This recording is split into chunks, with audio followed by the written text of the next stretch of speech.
Na ndugu mpenzi mtazamaji wa TRC Mzum TV and NBC, leo hii tena tuko ndani ya viunga hivi vya TRC Mkata, iliyoko kata ya Mkata, halmashauri ya wilaya Handeni. Na lengo kubwa lililotuleta hapa ni kuja kuhitimisha mafunzo ambayo yalikuwa yana siku 3, ambayo yalikuwa yakiwajumuisha waratibu elimu kata wa halmashauri ya wilaya Handeni, lakini maafisa kutoka halmashauri ya wilaya Handeni. Na mafunzo haya yalikuwa yanahusu swala zima la uatamizi lakini na ufunzaji. Katika kuhitimisha mafunzo haya nimeongea na baadhi ya washiriki, na hao walikuwa na haya ya kusema. Kwa majina naitwa Mohamed Dickson Somba, ni mkufunzi kutoka wakala wa maendeleo ya uongozi wa elimu ADEM, ambayo inapatikana mjini Bagamoyo yenye kampasi zake mjini Mwanza pamoja na Mbeya. Tuko hapa Handeni DC kwa lengo la kutoa mafunzo ya ufunzaji na uatamizi kwa maana ya coaching and mentoring. Mafunzo haya yameweza kupatiwa kwa walimu wakuu pamoja na maafisa elimu kata ili aweze kuwajengea uwezo wa wao kuwezeshana wao kwa wao bila kusubiri changamoto nyingine ama vitu vingine kuweza kutoka nje kuja kuwasaidia. Wao kwa wao wanaweza kuwezeshana ili ikaweza kuleta manufaa kwa ajili ya kukuza ufundishaji na ujifunzaji mashuleni.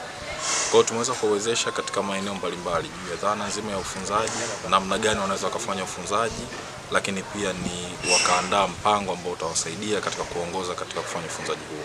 Tumeweza kuwezesha wote wawili kwa maana ya waafisa elimu kata ili waweze kuwafunza walimu wakuu pale popote watakapopungukiwa katika stadi za uongozi, lakini walimu wakuu tumeweza kuwezesha pia kwa ajili ya kuwasaidia wale watumishi wao ama walimu walio chini yao pale popote watapungukiwa katika stadi mbalimbali ambazo zitakuwa kama kikwazo cha kuweza kufikia lengo kuu ambalo hasa ni kuimarisha ujifunzaji na ufundishaji pale mashuleni ili kuweza kuongeza ufaulu katika shule zetu ili wanafunzi waweze kupata matokeo bora.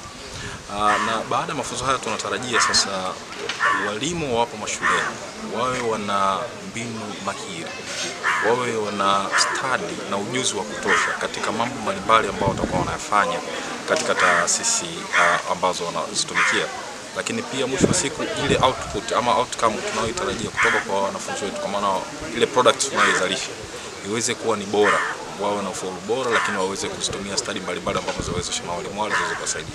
Lakini vile vile kwa maafisa elimu kata wawe na uwezo na stadi za kutosha za kuweza kuwafunza wale viongozi wanaosimamia shule ndani ya kata zao, kwa maana ya walimu wakuu.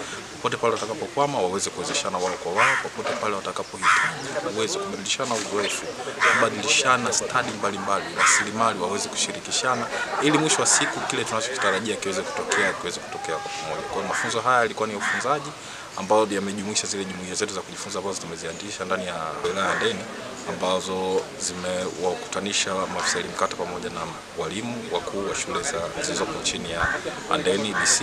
Lakini matokeo ambayo tunatarajia sasa kutoka kwa baada ya mafunzo haya ni kwamba ufaulu uongezeke, lakini pia utendaji kazi upate kuimarishwa katika kuongeza ufaulu kwa maana ya shughuli zile za ufundishaji na ujifunzaji. Asante sana.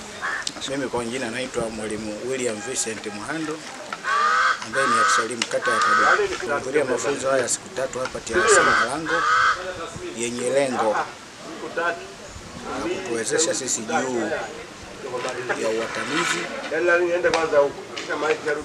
ufunzaji.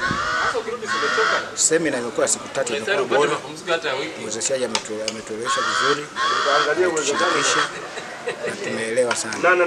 Mimi nina imani mafunzo haya yataenda kuisaidia elimu, kwa sababu sisi tupate elimu kama mabalozi. Tutashauri tena baada ya hapa tuende tukatoe ujumbe au mafunzo haya tuyapeleke ngazi za chini, kwa maana shule zote ninazozisimamia, ambazo mimi nasimamia shule 6 za msingi ambazo ni Kabukunje, kwa Mgala, kwa Dibago, kwa Dikwazo Mashariki, kwa Dikwazo pamoja na Msingi. Kwa na uhakika kwamba endapo nitashusha haya maarifa waliyopata kwenye shule zangu kupitia walimu wao wakuu, basi tija ile kusudiwa itaenda kupatikana. Naomba mafunzo kama haya yawe endelevu ili kusudi lengo la kuboresha elimu ya halmashauri ya Handeni liweze kufikiwa. Asanteni sana. Asante. Kwa majina anaitwa Mwalimu Mohamed Abdalla Alfani, ni mkuu wa shule ya msingi Julius Nyerere iliyoko kata Mkata. Tulikuwa katika mafunzo ya siku 3 kuanzia juzi, jana na leo, yanayohusu ufunzaji na uatamizi, mentoring. Katika mafunzo haya tulikuwa tunajadili namna ambavyo tunaweza tukatatua changamoto mbalimbali zinazowakabili walimu kwa namna ya mazungumzo na kuwa ukaribu na mwalimu mhusika, kutokana kutokana na changamoto mbalimbali zinazowakabili. Ndio hiyo terminology ya uatamizi, kwamba unakuwa na huyu mtu kwa muda wa siku kadhaa ambazo utakuwa umezipanga katika mpango kazi wako wa kuweza kuona unatatua tatizo ili kuboresha taaluma kwa ujumla, kwa sababu taaluma ni muunganiko wa vitu vingi, ikiwemo ni maisha binafsi ya mtu yanaweza yakaathiri utoaji wa taaluma katika shule. Kwa hiyo kwa kuliona hilo, Shule Bora imeona ilete mafunzo haya kwa maafisa elimu kata pamoja na baadhi ya walimu wakuu kwa ajili ya kwenda kuwawezesha wakuu wengine ili kuweza kufanya shughuli hizo za uatamizi pamoja na ufunzaji. TRC Mzundu TV, hakika ni kisima cha maarifa. Ni kisima cha maarifa. Ni kisima cha maarifa. Ni kisima cha maarifa. Ni kisima cha maarifa. Ni kisima cha maarifa. Nikiripoti kutoka viunga hivi vya TRC Mkata iliyoko kata ya Mkata halmashauri ya wilaya Handeni, mimi Nchisco wa TRC Mzundu TV, Handeni DC.